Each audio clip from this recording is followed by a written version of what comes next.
Le développement des terrains qui sont situés derrière les centres commerciaux de Sainte-Foy s'annonce encore plus complexe que prévu.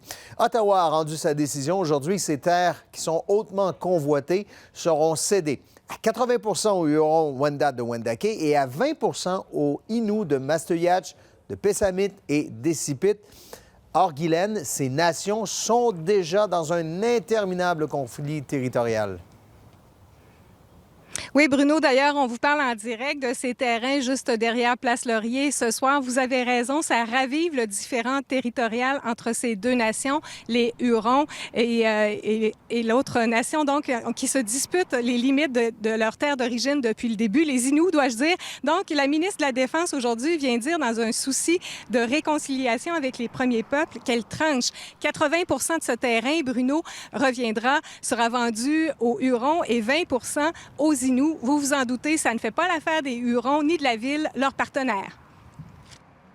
C'est assez difficile aujourd'hui de se faire rentrer dans la gorge qu'on va faire du partenariat ou du développement avec quelqu'un qui ne veut pas nous parler, à qui on a tendu la main à plusieurs reprises, qui nous a confirmé par lettre qu'il ne voulait pas participer dans notre projet, puis qu'aujourd'hui, il s'en va avec un 20 du projet. C'est décevant. On avait avec la Nation un projet qui avait une trame architecturale, qui avait une intégration dans son milieu, qui respectait les volontés citoyennes, qui avait plusieurs partenaires qui avaient souscrit à ce projet-là.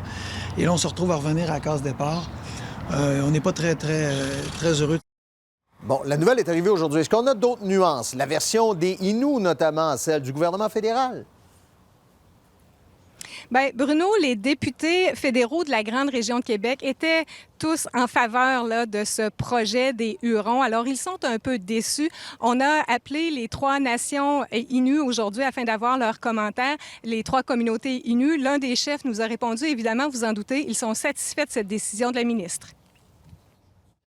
Je partage en partie la déception de la nation Huron-Wendat. Toutefois, je vois que la ministre a évoqué un processus de 60 jours avec des pourparlers entre les deux nations, après avec un médiateur.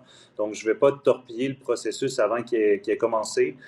Toutefois, mon espoir, c'est que le projet qu'a présenté la nation Wendat soit pas retardé indûment. C'est à peu près ça qu'on proposait au Canada, à la ministre.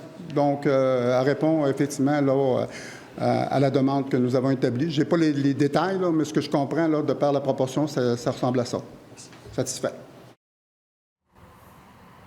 Je vous rappelle, Bruno, le projet des Hurons ici sur ce terrain là, qui ne se fera pas de façon exacte comme il était prévu, vous vous en doutez, mais c'était un projet de 1200 portes, un projet de 250 millions avec un secteur commercial, une vitrine culturelle aussi pour les premiers peuples. Alors, c'est à suivre là, dans les semaines et les mois à venir.